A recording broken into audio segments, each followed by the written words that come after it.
Hi dear students, welcome to Pen and Paper Chemistry on YouTube. I hope you are all ready with this flowchart that I had shared with you in the last video based on the preparation and properties of ethers. Yes, this is the compound that we are talking about in this set of videos on organic compounds.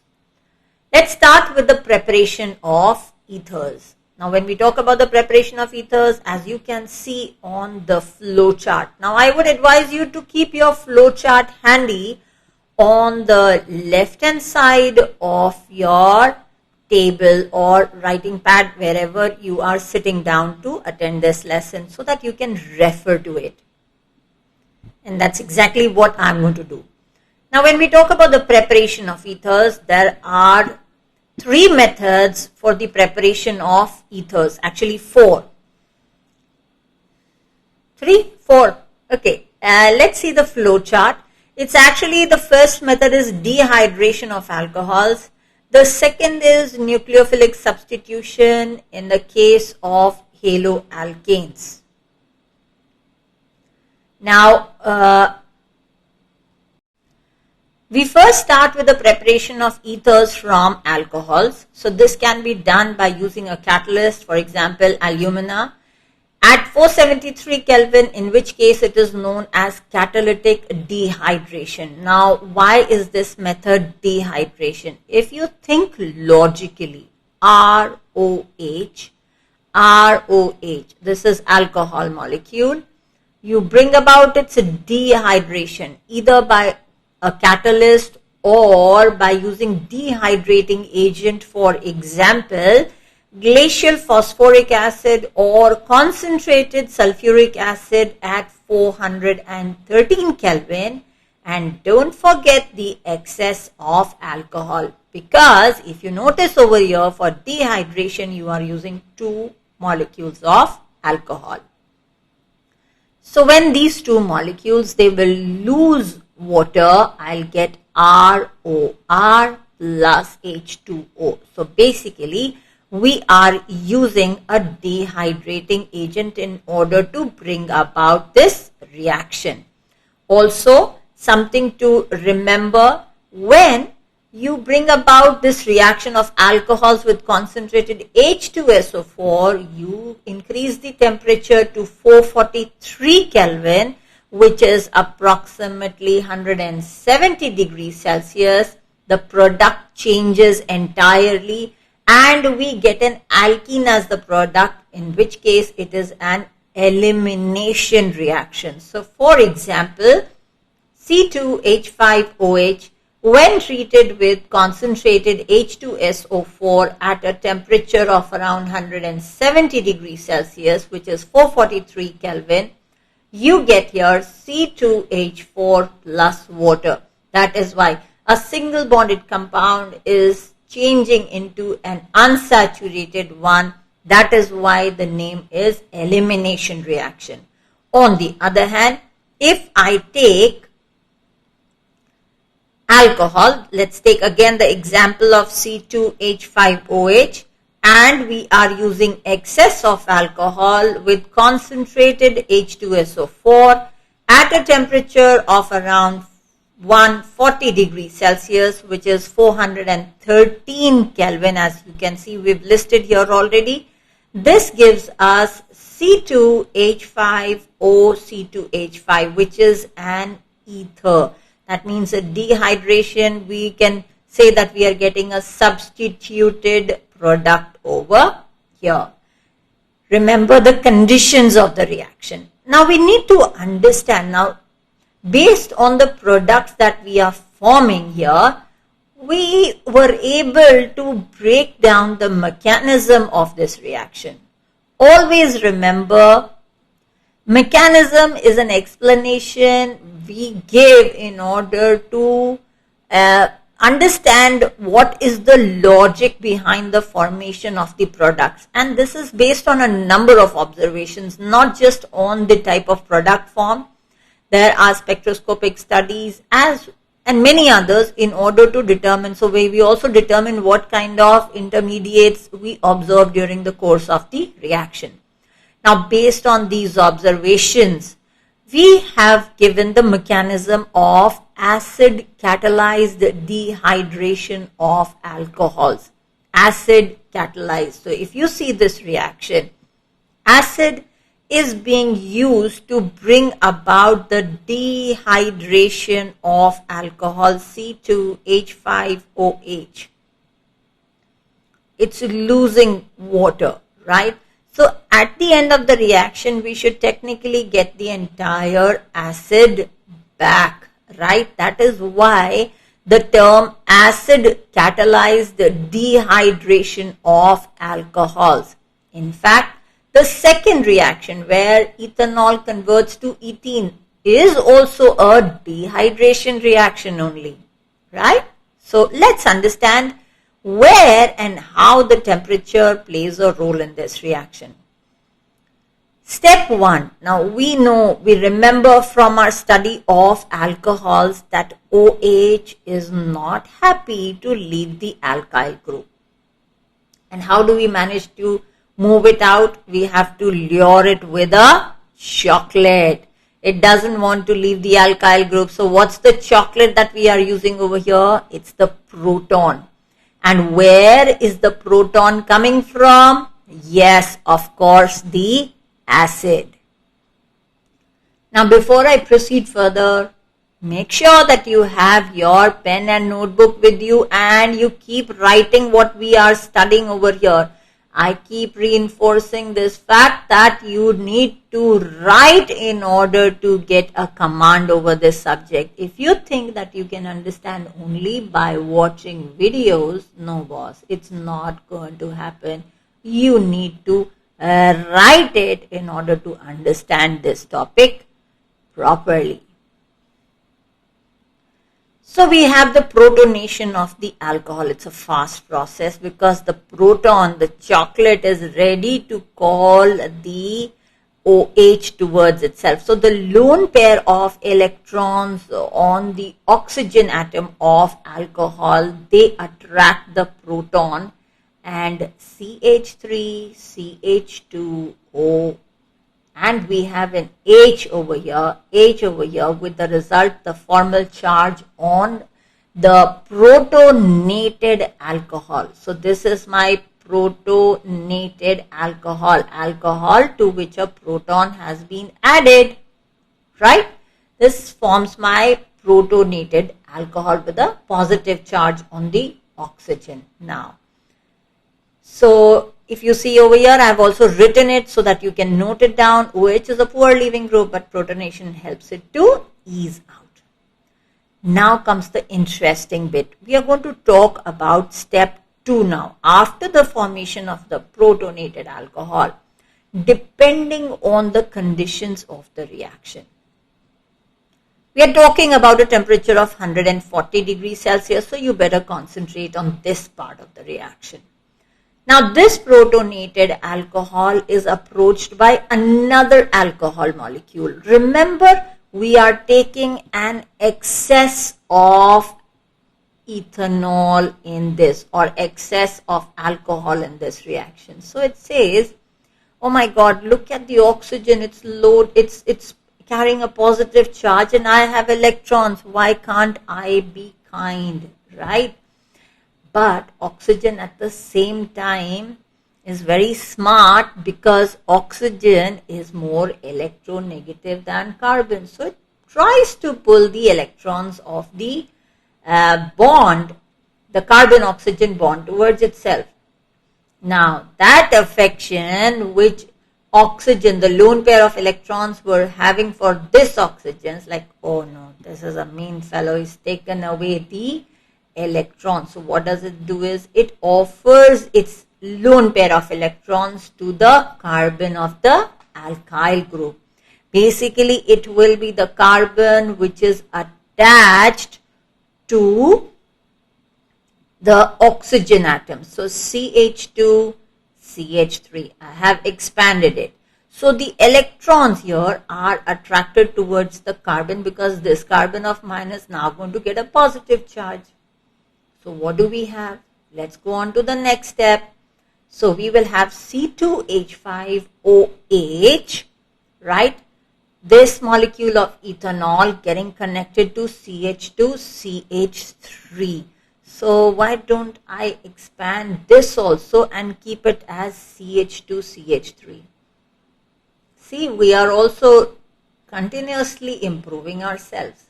Now this becomes a protonated ether.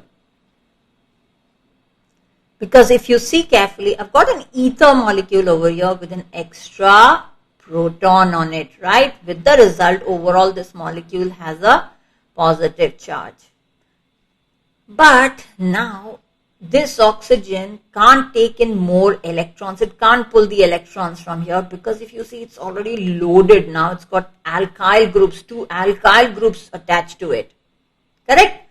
So what does it do? Instead of now loading itself or instead of pulling electrons from here, what does it do? It wants to get rid of the proton, and that is what it does under the conditions of the reaction so that it can be stable and forms an ether molecule. What will be the name of this compound? Tell me, we did it in the first video on ethers. Okay, so we call it as ethoxy ethane, right? So what we've got here is we've actually got 3 steps. Step 1 we've got is the protonation of alcohol. Step 2 is attack of alcohol on the positive carbon. Step 3 is release of proton and the formation of ether. Now let us see where the 2 techniques separate out. If I have the temperature as 170 degrees Celsius, that is 443 Kelvin. Now what is going to happen is it's going to be, the temperature is high. High means high energy is there in the system. It's not going to wait, and also by the way, we don't have excess of alcohol. So it's not going to wait for an alcohol molecule to come and give it. So it's like, I'd rather get rid of this water and ease myself out into the formation of a carbocation. Now this carbocation, as you can see, is positively charged. What does it do? Yes, of course. It simply loses the proton in order to stabilize itself, forming a double bonded compound. And it has been observed that the order of this reaction is tertiary greater than secondary greater than primary, which is commensurate with the stability of the carbocation. We know that the stability of the carbocations follows what order? Tertiary, secondary and primary. Hence the mechanism that we have given seems to be appropriate for this reaction. So would you like to take some time and write down this mechanism? I will keep it on the screen. Don't forget the steps, the slow step, the fast step, and the fact that here the ethanol is in excess. Go ahead, write it down. Show the movement of the electrons. The electron movement is here from the bond to the atom. This is how it is. The electrons, we always show the movement of the electrons. We don't show the movement of the positive charge. We always show the direction to, from. So, from to. So, from oxygen to carbon. From the bond to oxygen. From the oxygen to the proton. This is how we show the movement of the electrons. Have you written this much? You can also write this mechanism horizontally. I have done it vertically so that I can compare. There is no harm in you doing it vertically as well. Have you noted it down? Okay, let's go further. By the way, just in case you missed any of this, I'm going to load the same slides onto my Google site, Pen and Paper Chemistry, googlesites.com. Sorry, Google Sites, not .com. If you Google search Pen and Paper Chemistry, it will lead you to this channel as well as the site. So as you can see, I've managed to squeeze them into the small space so that you can have a bird's eye view of the mechanism of both the reactions. What do you think can be the drawback of this method of preparing ethers? Look at it carefully. Now supposing in the mixture, supposing I want to prepare an ether, for example CH3OC2H5, what will I do? Okay, you'll say that I'll take two types of alcohols in the mixture. So I'll have CH3OH and C2H5OH, right? But then how do you decide that in this reaction only methanol will react with ethanol and ethanol will attack the methanol and not the other way? So methanol attacking methanol molecule and ethanol attacking ethanol. Yes, of course. So that's one of the major drawbacks, that I can only prepare symmetrical ethers. Remember the term symmetrical ethers? Very good. That means you are learning very diligently. So we can only prepare symmetrical ethers. Second drawback. Look at the mechanism. Look at the products. Tell me what is the second drawback of this method. Yes, of course, the temperature. A little change in temperature, the temperature goes high, the product goes flying out of the window, because you are not going to get an ether if the temperature changes. So I have listed the drawbacks. So of course the symmetrical ethers, you need to maintain temperature. Now we said that I had stressed on the fact that we are talking about acid catalyzed. So technically very little. So if you notice, my proton is getting regenerated. Something which is being used up in the first step is being regenerated in the last step. But practically that doesn't happen. You see, side reactions do take place. So it's not necessary that all the acid may not be used up. And a very important point to remember, I have shown you examples of a primary alkyl group. Supposing I start with an alcohol like this, a tertiary alcohol, right? 2-methyl, 2-propanol, right? So how will the products be formed? How will you remove the water? So of course, let me, supposing I have this molecule and this has to undergo protonation by this method. Do you think it will be happy to undergo protonation? It will allow a proton to come and share the electrons on the oxygen? No way, it's not going to, because you see it's already overloaded. There is a lot of steric hindrance.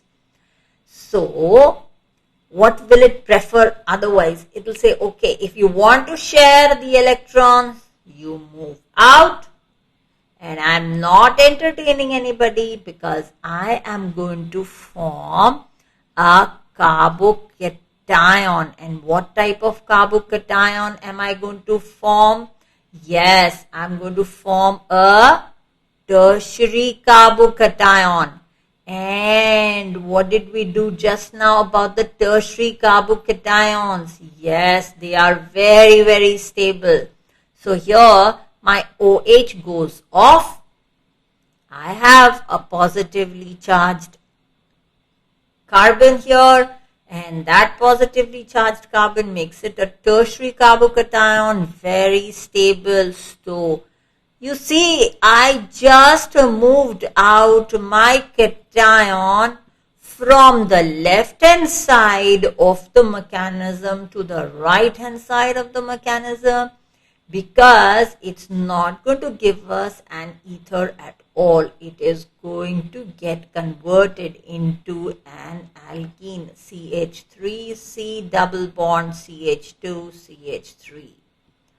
2-methyl propene is what our product is going to be, because your tertiary carbocations are very, very stable and steric hindrance will not allow the alcohol molecule to attack the carbocation. So that is one of the major drawbacks of this particular method of preparing ethers.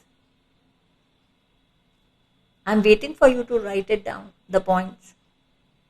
You'll need them when you are offline. All the time you cannot be on YouTube just watching the videos. You'll need to revise as well, right? Next we come to the preparation of alcohols from haloalkanes or alkyl halides.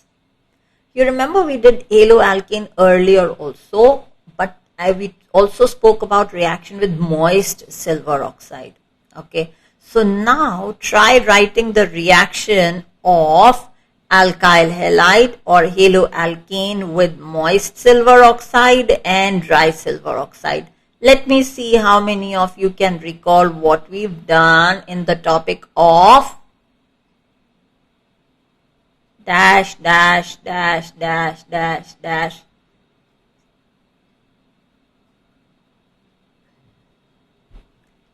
Which topic did we do this in? What did we prepare by this method?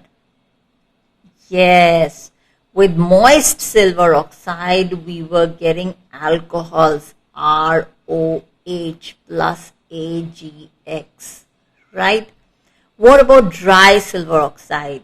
Very correct. Again, a nucleophilic substitution reaction, ROR plus AgX. You did it in the topic of alcohols. And of course, haloalkanes, the properties. So, okay, now try completing these reactions. C2H5X. Okay, not X. Let me give you Br over here plus silver oxide. Show the reaction with dry silver oxide. Also, just for quickly recall, C2H5Br plus moist silver oxide. As I've said in earlier videos, we are not doing the mechanism of all the reactions because that is not what is required by your syllabus. We are going to focus ourselves on the mechanism of reactions which have been prescribed by your syllabi. Are you done? Have you written? You want to check your answers. So it's C2H5OC2H5 plus AgBr. So you notice over here, we are using excess over here. Whereas moist silver oxide, what do we get? C2H5OH plus AgBr. Right? All good so far? Because we are now going on to the Williamson's ether synthesis. It's a very important reaction. Please understand it very, very carefully because you do get objective questions on this. You do get reasoning questions on this. You do get mechanistic principles on this. And by the way, don't worry about what I have written in these small. Don't try to zoom. Don't worry. I will bring it to the correct size when needed. Williamson's ether synthesis is nothing but a type of nucleophilic substitution reaction in haloalkanes, where what you do is you react a haloalkane, so Rx, or what is also called as the alkyl halide, with sodium alkoxide. Remember the alkoxide? So we had an alcohol and you reacted with active metals like sodium, aluminium, magnesium. What do we get? RONA, sodium alkoxide, and hydrogen gas was liberated, which is an indicator that alcohols are slightly, yes, acidic in nature. So proud of you if you are able to remember what we've done. Okay, so now when alkyl halides are reacted with sodium alkoxide and heated, what do we get? Okay, I'm going to make it easy for myself. NaX, and basically your alkyl gets a positive charge, your halogen is a negative charge because of its high electronegativity. There are lone pair of electrons on the oxygen which lure the alkyl group and say, come here, we've got a lot of supply of electrons. So with the result, we will get a ROR dash and NaX. What's the work that you're going to do? You are going to write and complete these reactions for me. Go ahead, that's the first example that we've got. So CH3Br plus NaOC2H5. Apply the logic here. See the positive end. So alkyl halide means the alkyl will get the positive charge, halogen with a negative charge. Sodium alkoxide means sodium with a positive charge, and alkoxide will be negative because of the lone pair of electrons on the oxygen. So positive with negative, negative with positive. If you've done the first reaction, then I would want you to complete the second reaction for me. Go ahead, please. Yes, yes, I am opening the magic box. Go ahead.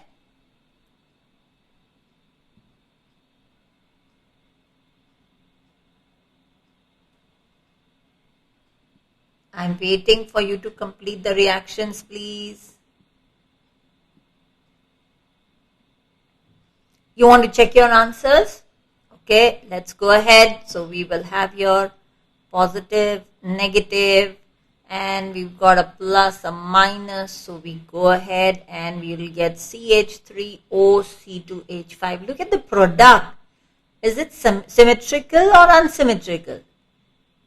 It is unsymmetrical. Oh, that means I can prepare unsymmetrical ethers by this method. Wonderful. What more could I have asked for? Okay, next one. Try this.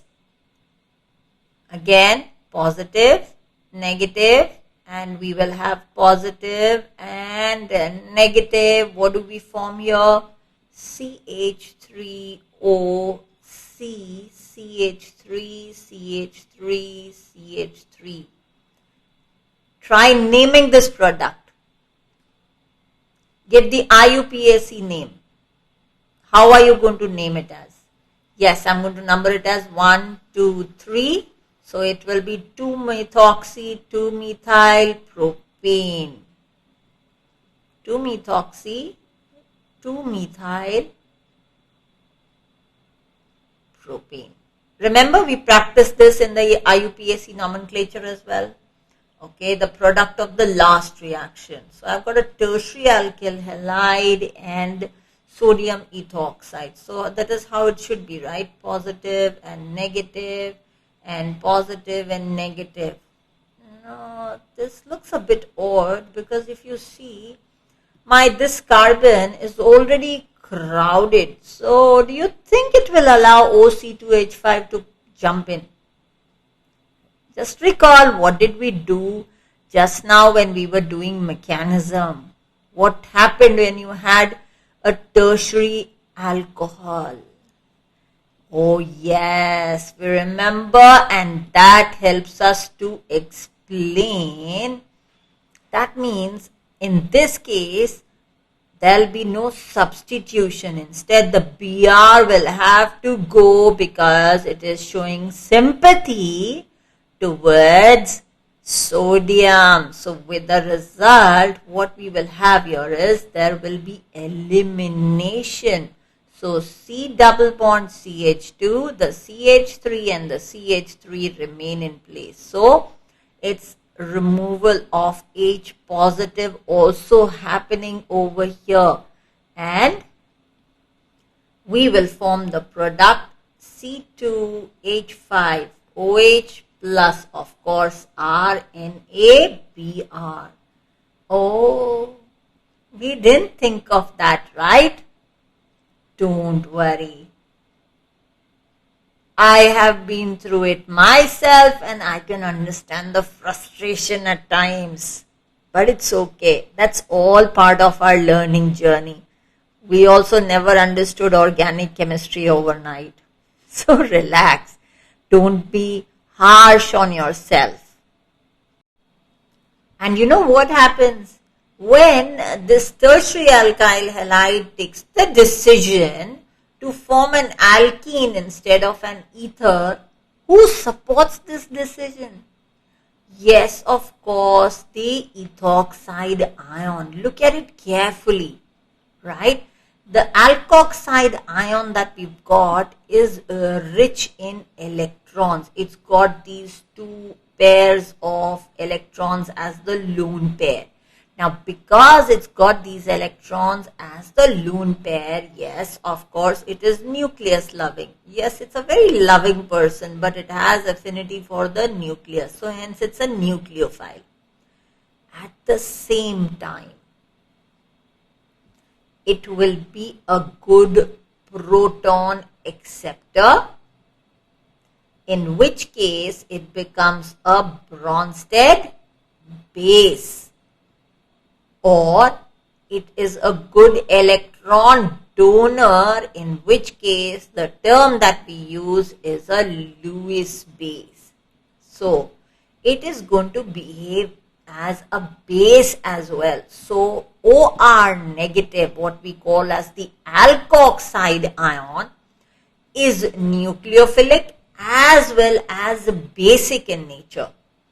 And in this particular reaction, where I've got a tertiary alkyl halide reacting with a sodium alkoxide, a primary alkoxide ion, it's the basic character which is being depicted, and that is why it forms ethanol over here, right? So don't forget, you remember when we were doing the mechanisms of the reaction? That time also I had explained to you when does substitution take place and when does elimination take place. I think I'm going to make a separate video also to clear such kind of doubts. Now, the challenge for you. I want to prepare C6H5O C2H5.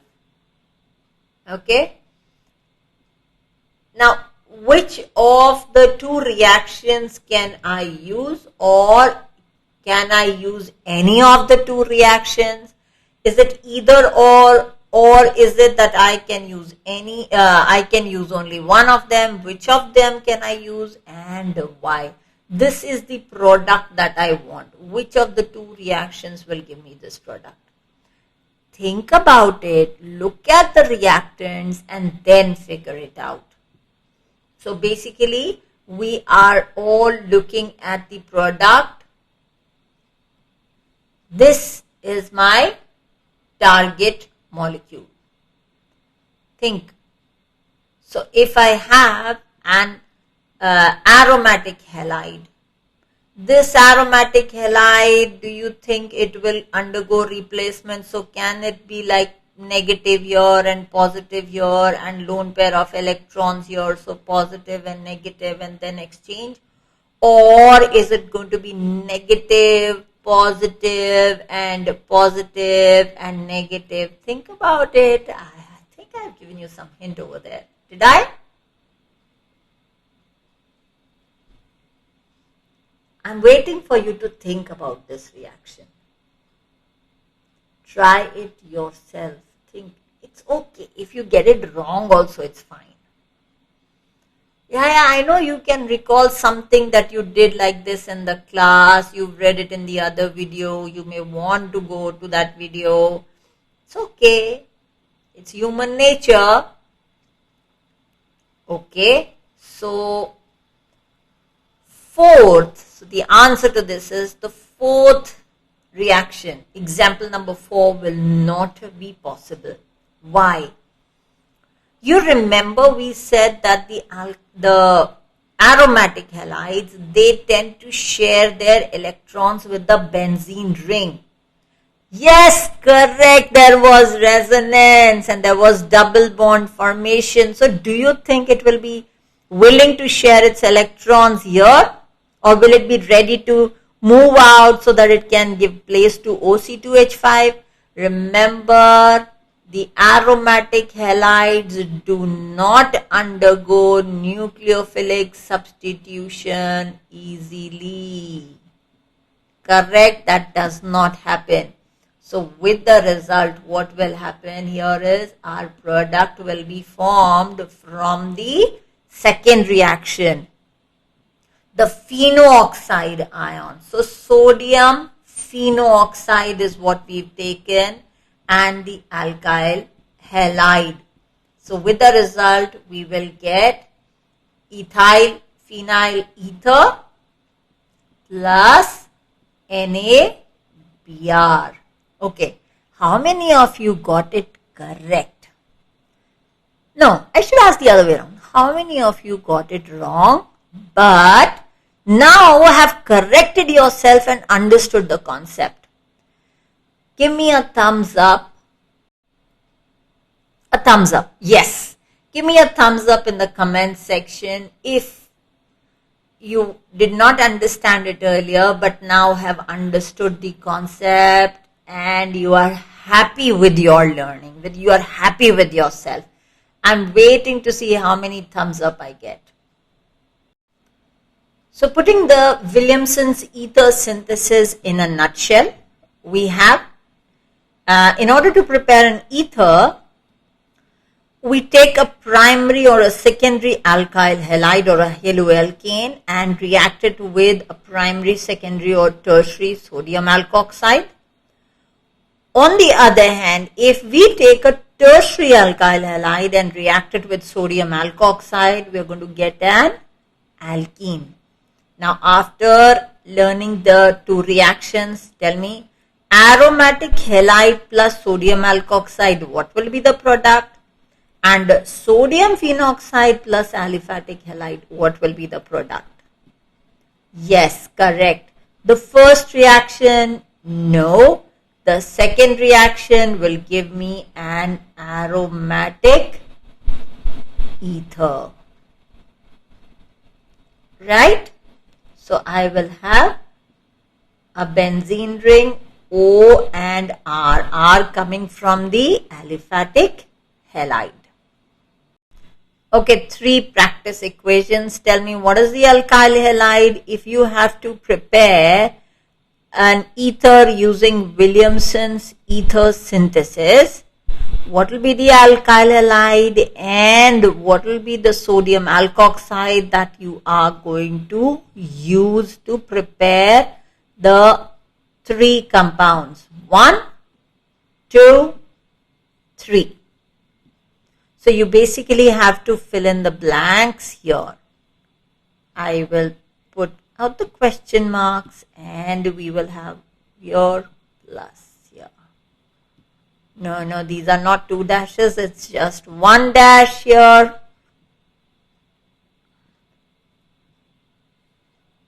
Go ahead. Try and tell me what will be the products formed.